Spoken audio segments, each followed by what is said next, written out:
We've been doing this project for 2 years now. The early ideas were very organically to grow with them forms of storytelling in relation to the waterways. Having this length of time to trial ideas with the kids has been amazing. I became interested in this idea of the canal as a threshold space. It was both a space of walking along the pathway, something physical, but it was also a space of dreaming, wishing and imagination. Each session, we would initially just start with drawing and some sort of storytelling where I would ask them to develop hybrid characters. And I think the kids got absolutely on board with that because we had conversations quite quickly about what's possible and what's imaginary. Does everybody remember what we've been doing in the last sessions, the kind of stories we've been creating? So you've been creating your own hybrid characters. So I'm going to roll this out. It's a blanket, but it's also full of lots of characters and lots of shapes, and in a way it's an invisibility cloak. A lot of your characters talked about having secret powers, and some of them talked about the ability to be invisible, but also some of them spoke about being in water and kind of feeling calm in water. What we're going to do is read some of our fragments of text that we've shared over the last few weeks. Would anyone like to try and be invisible, to go underneath the cloak? So I'm going to show you what that means, okay? So I've got 2 little eyes here and a mouth here. So here we go. And make sure it doesn't fly with the wind, all right? At the head of a lion, wings of a dragon, and is covered in trees and ivy. When my heart fish walks, it's like a starfish, and it grows love. The cat has a cat body, unicorn horn, and a leaf wing of a sunflower. It makes all children happy and makes them laugh and keep them away from danger. It will also keep the earth clean. It lives in an ivy forest. Are you okay in the invisibility cloak? Yes. All of you, that's absolutely beautiful reading, and they're all your stories, so it's great to hear them out next to the canal.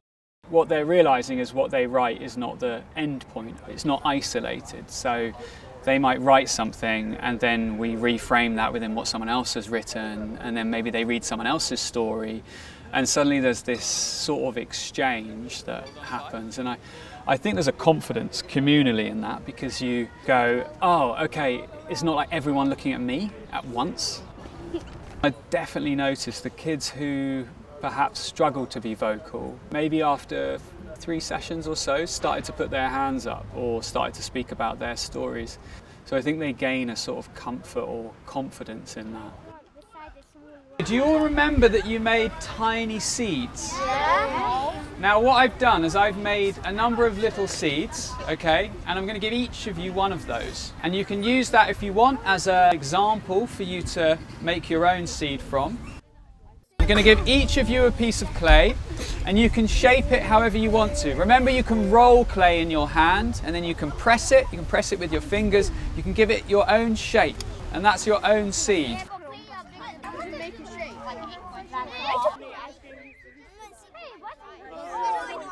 The canals and waterways have a history of wishes. So people would throw things into the river sometimes, objects or whatever it was, and they would make a wish. A lot of your characters have spoke about protecting things. Maybe that's protecting you, maybe that's protecting nature, maybe that's protecting the sun or something like that, okay? So each of you are going to have a chance to throw your object, and when I say object, I mean clay. You're throwing the clay one that you've just made. The reason why you're throwing the clay one in is because the clay will break down, and that means that the water will just break it down and it will disintegrate, so it's not actually harming the river. And you're going to not say your wish, you're just going to think about something, all right? And then you're going to throw that object into the canal, all right?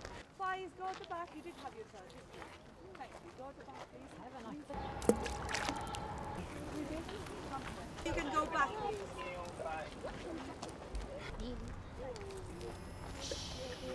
I think the canal can be seen as a threatening space for them.